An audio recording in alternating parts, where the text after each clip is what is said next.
Hello, Elgin. Welcome to the June edition of Lalley in the Valley. I'm here with Ryan, our crime analysis, and so we're here to talk about our June crime stats. So just to give an overview, our June crime stats as it relates to Group A offenses, which those, just to refresh our Elgin community, those are the most serious offenses. So year to date, we're down 17% than where we were at this time last year. So in 2020, we had a total of 2,543 Part A offenses. And in 2021 year to date, so that would be from January until June, we're at 2,117. So that's that 17% decrease.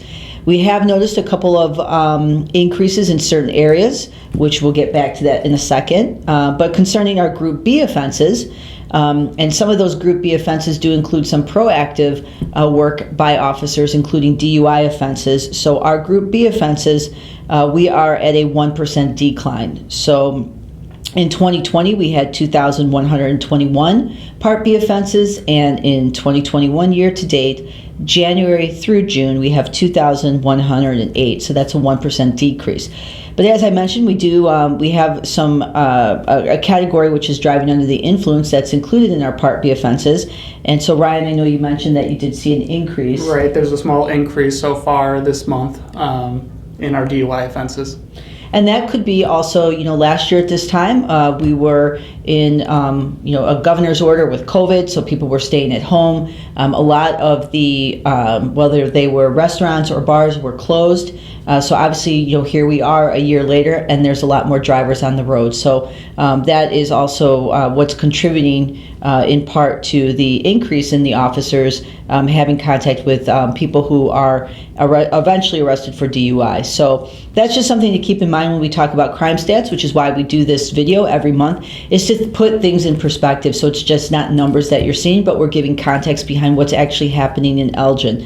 And so with that, Ryan, do you want to talk a little bit about our Group A offenses and some of the increases or decreases that you've noticed? Sure. So two big categories that I've noticed is our burglaries and theft offenses continue to stay down. I have seen either downward trends or the numbers are staying at a low number. So that's really good compared to last year. Another trend that I've noticed is over the last few months, our fraud cases have been one of our biggest numbers. Especially since October. But over the last few months, I've noticed that those numbers go down on a month-to-month basis. And so far in the last few months, we've been kind of in our typical range for the last several years. So that's really good news. Good. And I know that we did have an increase in employment fraud, so we did see that spike go up, and I know it started last year and through January, February. So it's good that our burglaries and our thefts continue to trend down. We hope to attribute that to, obviously, if you like it, lock it and put it in your pocket. So our public messaging that we've been doing for the past couple of years, and we want to thank the Elgin community for getting involved in that initiative, and we continue to drive those numbers down. However, we do continue to see an increase in our weapons offenses from where we were last year. If you wanted to talk a little bit about what the increase is. Sure. We're sitting at, so far year to date, a 13% increase over 2020. So this whole year, we're seeing a marginal increase than last year and then the years prior as well. So slightly more weapon offenses and shots fired happening this year, unfortunately. Yeah, and the weapons offenses, that category also does include our shots fired cases that we have. And so we push a lot of this information out on our transparency site, on our Facebook site. We will be releasing our quarterly gunfire report in the next few days as well.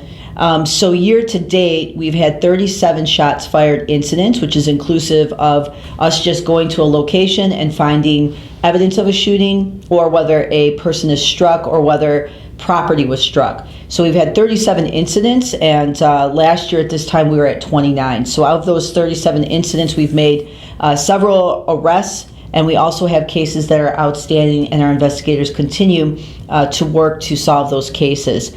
We're also continuing our Shots Fired initiative, so we've been doing that over the past several months. We've also partnered with the Illinois State Police in the past, and our shots fired detail will continue because we want to continue to drive those numbers down, and we understand it's a concern for us as well as for our community. So as we continue to make our way through the year, we hope that those numbers do go down. So that's kind of the main highlights. Is there anything else that you wanted to mention, Ryan? I think I talked about the two big categories that I saw. Okay, he's just happy that we're done. So with that, Elgin, have a great day, and make sure that you stay safe, you stay connected, and you stay engaged. We'll see you next month.